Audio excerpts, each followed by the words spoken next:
ప్రస్తుత AP deputy speaker మాజీ MP రఘురామకృష్ణరాజుపై custodial కేసులో సిఐడి రిటైర్డ్ ఏఎస్పీ విజయపాల్కు వైద్య పరీక్షలు పూర్తయ్యాయి. ఒంగోలు ఎస్పీ కార్యాలయం నుంచి విజయపాల్ను గుంటూరుకు తరలించారు పోలీసులు. కాసేపట్లో గుంటూరు మెజిస్ట్రేట్ ముందు హాజరుపరచనున్నారు. కాగా నిన్న విచారణ అనంతరం విజయపాల్ను అరెస్ట్ చేస్తున్నట్లు దర్యాప్తు అధికారిగా ఉన్న ప్రకాశం జిల్లా ఎస్పీ దామోదర్ ప్రకటించారు. దీనికి సంబంధించి అప్డేట్ మా ప్రతినిధి శౌరి అందిస్తారు. శౌరి, రాజేశ్వరి, రఘురామకృష్ణరాజుపై అప్పట్లో 2021లో తనపై దాడి చేశా కస్టోడియల్ దాడి చేశారని చెప్పేసి కేసు పెట్టడం జరిగింది.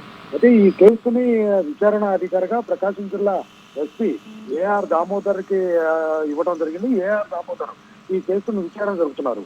ఈ కేసు విచారణలో భాగంగా ఆనాటి ASP Vijaypal, CID ASP Vijaypal ను విచారణ కొరకు ఇప్పటికి 2 సార్లు ఒంగోలుకు పిలిపించడం జరిగింది. ఒంగోలులో 2 సార్లు విచారణ అనంతరం నిన్న రాత్రి 9 గంటలప్పుడు అరెస్టు చేస్తున్నాము అని చెప్పేసి చెప్పడం జరిగింది. అయితే విజయపాల్ తన ముందస్తు బెయిల్ ఇవ్వాలని చెప్పి కోర్టుకు వెళ్ళడము, కోర్టులో ముందస్తు బెయిల్ క్యాన్సిల్ చేయడము జరిగితే ఇక్కడ అరెస్టు తప్పలేదు. అయితే రాత్రి అరెస్టు చేసి ఒంగోలు తాలూకా పోలీస్ స్టేషన్ కు విజయపాల్ ని తరలించారు.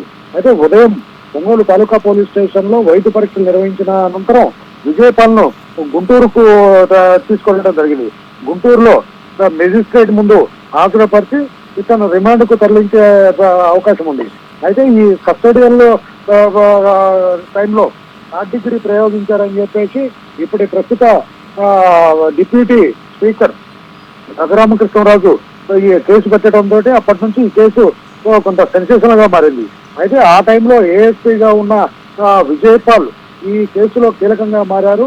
ఈ కేసులో ఇతనికి తెలిసే కస్టోడియల్లో అతని థర్డ్ డిగ్రీ ప్రయోగించారని చెప్పేసి రఘురామకృష్ణరాజు తన ఇచ్చిన ఫిర్యాదులో ఏఎస్పీ విజయపాల్ పేరు పెట్టడంతో అతనిపై కేసు పెట్టడంతో ఇతను విచారించి నిన్న అరెస్ట్ చేశారు. ఈ రోజున కోర్టులో ప్రవేశపెడుతున్నారు. రాజేశ్వరి.